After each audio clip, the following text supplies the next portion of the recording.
2월 27일 금요일 새벽 함께 묵상하실 말씀은 요한복음 8장 31절에서 41절 말씀입니다. 우리 같이 31절로 41절 같이 읽겠습니다. 그러므로 예수께서 자기를 믿은 유대인들에게 이르시되 너희가 내 말에 거하면 참으로 내 제자가 되고 진리를 알지니 진리가 너희를 자유롭게 하리라.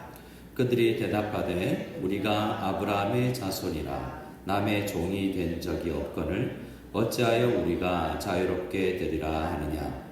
예수께서 대답하시되 진실로 진실로 너희에게 이르노니 죄를 범하는 자마다 죄의 종이라.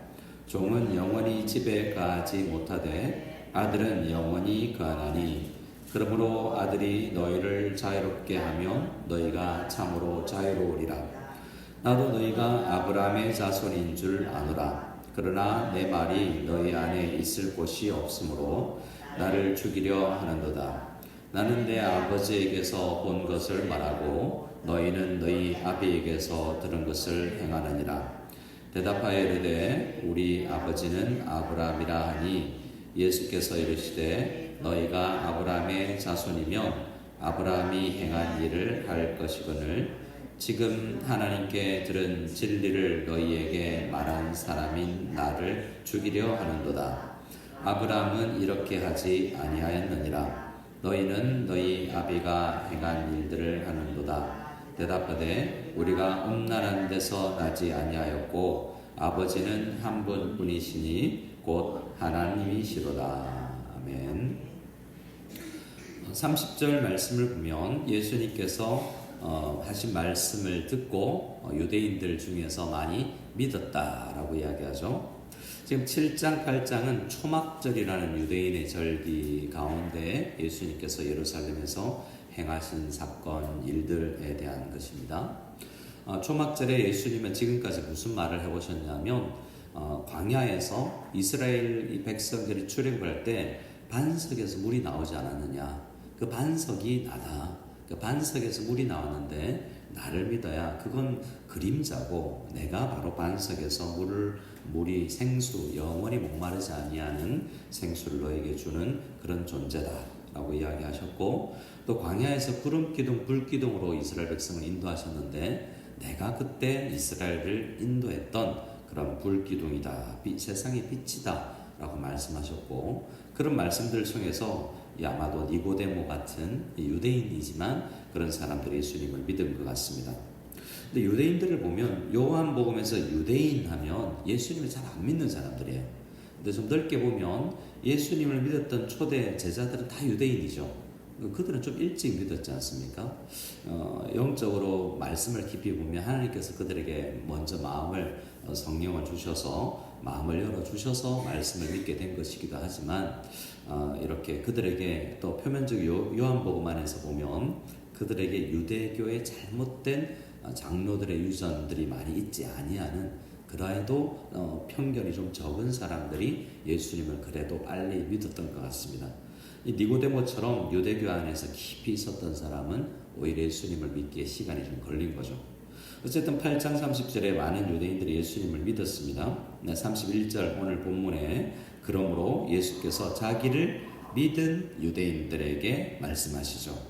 자, 믿는 것에서 이제 더 나아가야 된다는 것입니다. 우리도 예수 믿는다고 끝이 아니라 오늘 말씀에는 이제 31절에 내 말에 너희가 예수를 믿은 너희가 나의 말 안에 거하면 참으로 내 제자가 되고 라고 이야기합니다. 누가복음에서는 제자가 된다는 것이 예수 믿는다는 것과 동의어인데요, 요한복음에서는 믿음과 제자도는 좀 구별된다라고 이야기하는 것이죠. 그래서 예수님의 제자가 되고 참된 제자도를 따라가려는데 그들이 더 나아가려면 그들에게 꼭 필요한 게 있는데 오늘 말씀의 핵심은 예수님의 말씀 안에 거한다는 것입니다. 그럼 우리가 생각해야 되겠죠. 예수님의 말씀 안에 거한다는 게 뭐냐? 이걸 알아야 우리가 제자로서의 삶을 살아갈 수 있을 것입니다. 자, 그렇게 예수님의 말씀 안에 거하고 예수님의 참된 제자가 되면 32절입니다. 같이 한번 읽어볼까요? 32절 진리를 알지니 진리가 너희를 자유롭게 하리라. 많이 들어보신 말씀이죠. 근데 이건 교회를 안 다니는 사람들도 꽤나 들었을 법한 그런 내용입니다. 이건 여러 학교의 그런 모토이기도 하죠. 표이기도 합니다. 교훈이라고도 할까요? 연세대학교가 이 교훈을 써죠. 베리타스, 보스, 그리고 리베르타 빛. 그래서 리베르타, 그러니까 자유가 진리와 자유라는 말을 이 연세대학교가 모토로 씁니다. 연세대학교가 왜 그렇죠? 기독교 정신으로 세워진 학교 아닙니까? 근데 점점 세상이 이 진리를 성경에서 이야기하는 자유는 이 진리가 아니라 학문에서 주는 자유. 그러니까 이 계몽주의의 이후에서 이제 르네 데카르트나 칸트 이후로 하나님 없이도 우리가 공부해서 자유롭게 될 수 있다. 진리에 대한 이해가 학문적 진리에 갇혀 있는 경우가 있어서 그래서 연세대학교도 이제 신학교가 그렇게 유명하진 않죠. 연세대학교는 기독교인을 배출하기 위해서 세워준 그런 학교인데도 점점 기독교적 색채가 사라지고 있습니다. 이런 모토를 가진 학교는 존스 홉킨스 대학이라든지 캘리포니아 공대, 칼텍 이런 대학교도 이 내용을 씁니다. 그뿐만 아닙니다. 많은 학교들이 그런 걸 쓰죠. 고려대도 진리 그리고 정의 그리고 자유 이런 대학교를 씁니다. 서울대학교는요. 그리고 베리타스, 룩스 이렇게 해서 진리와 함께 빛을 이야기를 하기로 하죠. 그렇게 진리는 나의 빛이다 라고 서울대학교는 이야기를 하지만 그렇게 해서 오늘 예수님께서 이야기하시는 진리 가운데 들어가지 않습니다. 공부를 많이 한 유대인들이나 공부를 많이 한 니고데모나 이들이 세상적 공부를 많이 했다고 해서 참된 진리를 알고 참으로 자유롭게 되는 그런 은혜가 있지는 않은 것 같아요. 왜냐하면 여기서 자유롭게 된다라는 오늘 말씀은 말씀, 진리, 자유 이 세 단어가 굉장히 중요한 단어인데요. 그들은 유대인들에게 지금 예수님께서는 너희가 자유롭지 못하다라고 이야기하고 있지 않습니까? 왜냐하면 그들에게 진리가 없기 때문입니다. 예수님의 말씀을 받아들이지 않는 그들에게 진리가 있을 리가 없고 진리가 없으면 종에게 매여 있는 종이지 자유인이 아니다라는 것이 예수님이 오늘 본문에서 이야기하는 것인데 예수님을 믿은 유대인들이 임에도 불구하고 그걸 잘 받아들이지 않는 장면을 오늘 보게 됩니다. 믿음에서 더 한 단계 나아가기가 지금 어렵다라는 것을 오늘 본문을 통해서 알 수 있는 거죠. 33절에 그들이 이런 예수님의 말씀에 거하면 제자 되고 제자가 되면 진리를 알고 진리가 우리 안에 있으면 자유롭게 되는 이것이 받아들여지지 않는데 그들에게 걸림돌이 된 게 뭐냐면 종이라는 단어예요. 종. 자유롭게 된다라면 지금은 종이라는 이야기니까 지금 우리 보고 종이라고 그러는 거냐? 기분이 나쁜 거죠. 33절입니다. 같이 읽어보겠습니다. 그들이 대답하되 우리가 아브라함의 자손이라 남의 종이 된 적이 없거늘 어찌하여 우리가 자유롭게 되리라 하느냐. 그들은 주장하기를 우리는 남의 종이 된 적이 없다. 우리는 아브라함의 자손이다. 자유롭다 이미 이렇게 주장하는 거죠. 그런데 우리에게 왜 자유를 이야기하느냐라고 이야기합니다. 사실을 보면 그들은 지금 로마 압제 안에 있죠. 어떻게 보면 로마의 세금 내는 로마의 종이기도 합니다. 근데 예수님께서 의도하신 것은 그들의 아브라함의 자손이라고 생각하고 진리 가운데로 나아가지 아니한 여러는 혈통에만 묶여있는 요즘에 우리에게 따지면 우리 아버지 목사야, 우리 아버지 선교사인데 우리 아버지 장로님이고 우리 어머니 권사님이고 집사님이야. 이게 우리를 자유롭게 하지 않아요. 우리 교회 목사님이 정말 기도 열심히 하고 우리 교회 목사님이 성경 깊이 아는 분이야. 제가 한국에 이제 큰 교회 사랑의 교회 부목사로 있을 때 교회 안에 큰 일이 있었습니다. 크게 뉴스에도 나고 이랬죠. 근데 그때 성도님들이 많이 깨달았어요. 문제가 생겨보니까 내 신앙이 제대로 안 되어 있구나. 그 전까지 큰 사랑의 교회, 원누리 교회 이런 교회에 있으면 내가 믿음이 좋은 줄 알았는데 껍데기였구나 라는 것을 발견하고 내 신앙은 그 목사님의 신앙이 내 신앙이 아니라 내가 얼마나 진리 가운데 머물러 있고 어려운 일들이 있을 때 교회를 지키고 참되게 예수님의 제자로서 살아가느냐. 내가 그것이 나의 신앙인데 우리는 아브라함의 자손이다라고 유대인들이 이야기하는 혈통을 주장했던 것처럼 우리도 밖에 있는 것으로서 내 신앙을 주장하는 경우가 많이 있다는 것을 보게 됩니다. 그래서 이 말씀을 통해서 우리는 아브라함의 자손이다 이게 아니라 진리 예수님의 말씀이 내 안에 거하고 있는가. 나는 말씀 묵상하고 말씀에 순종하고 처복종시키며 내 안에 있는 죄성을 죽이려고 하고 내가 어려울지라도 순종하며 하나님 나라를 위해서 일하고 있는가. 그것을 우리가 물어봐야 될 것입니다. 근데 그들은 받아들이지 않고 있습니다. 34절에 그들에게 예수님께서 말씀하십니다. 예수께서 대답하시되 진실로 진실로 너희에게 이르노니 죄를 범하는 자마다 죄의 종이라. 종은 영원히 집에 거하지 못하되 아들은 영원히 거하나니 그러므로 아들이 너희를 자유롭게 하면 너희가 참으로 자유로우리라. 예수님 말씀이 뭡니까? 너희는 자유롭다고 하지만 아직 내가 보기에 너희는 아브라함의 자손이 아니라 사탄의 자손이다. 아직 자유롭지 못하고 죄에 얽매여 있다라고 판단을 하시는 것입니다. 이스라엘 사람들 중에도 구약 성경 신명기를 보면 종으로 팔려 나가는 수가 있습니다. 근데 7년이 되고 이제 안식년이 되거나 또 50년이 돼서 희년이 되면 종에서 자유롭게 해야 되죠. 오늘은 그 배경으로 예수님께서 종은 영원히 집에 거하지 못하되 라고 이야기합니다. 누가복음에 우리가 잘 아는 두 아들 이야기 있지 않습니까? 큰아들은 집에 있는 종이에요. 그 큰아들이 오히려 더 큰 그 말씀의 핵심은 둘째 아들이 먼 나라로 가서 죄의 종이 되어 있기도 했지만 큰아들이 더 문제다. 유대인들이 더 문제다라고 이야기를 하는 것이거든요.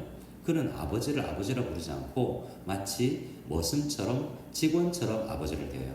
우리 한글 표현에는 그 비유에서 아버지라고 부르는 단어가 한 번 나오지만 그는 당신이라는 인칭 대명사를 쓰지 아버지 하나님을 아버지라 부르지 못해요. 근데 오히려 둘째 아들은 아버지 앞에 내가 죄를 지었고 아버지께 내가 죄를 얻었다라고 생각하면서 회개하는 모습을 보이지 않습니까? 그러니까 누가 종입니까? 아버지 집에 있어도 교회 안에 있어도 종처럼 살 수가 있는 것이고 특별히 이들은 아브라함의 종이라고 생각하면서 예수님의 종이 되지 아니하려고 하기 때문에 참된 자유를 얻지 못하고 있는 것입니다. 37절에 예수님께서 더 말씀하십니다. 나도 너희가 아브라함의 혈통인 줄은 안다 라는 거죠. 하지만 내 말이 너희 안에 거할 것이 없지 않냐. 내가 이렇게 7장 8장이 얼마나 깁니까? 이렇게 대화하는 중에서도 예수님 옆에 믿었던 제자들이 답답했을 거예요. 나는 이렇게 믿었는데 왜 저 사람들은 참 못 믿을까? 우리도 그렇지 않습니까? 나는 어릴 때부터 예수님 믿었는데 우리 아버지는 우리 엄마는 왜 교회 안 다니까? 저도 혼자 교회를 다닐 때 부모님을 위해서 오랜 기도하면서 지금은 예수님 믿고 아버지도 예수님 믿고 집사님으로서 하나님의 부르심을 받았지만 한참 답답하고 제사 지내는 집에서 제사 다 형제들이 절할 때 절하면서 처음에는 절했어요. 예수 교회 다니면서도 절하면서 속으로 기도했죠. 하나님 절하면 안 된다고 배웠는데 그래서 절하면서 기도하고 했었는데 나중에 아버지께 저 이제 예수 믿는 사람으로서 절 안 하겠습니다 라고 했더니 아버지가 뭐라고 했는지 말씀드렸었죠. 이제 네가 제대로 예수 믿나 보다 라고 이야기를 하시더라고요. 말씀이 내 안에 있어야 되는 것입니다. 말씀이 있을 것이 없으면 그 말씀을 안 받아들이는 부모님, 친구들 보면 너무 답답하죠. 예수님도 그런 말씀일 겁니다. 너희는 나를 죽이려 하고 있지 않냐.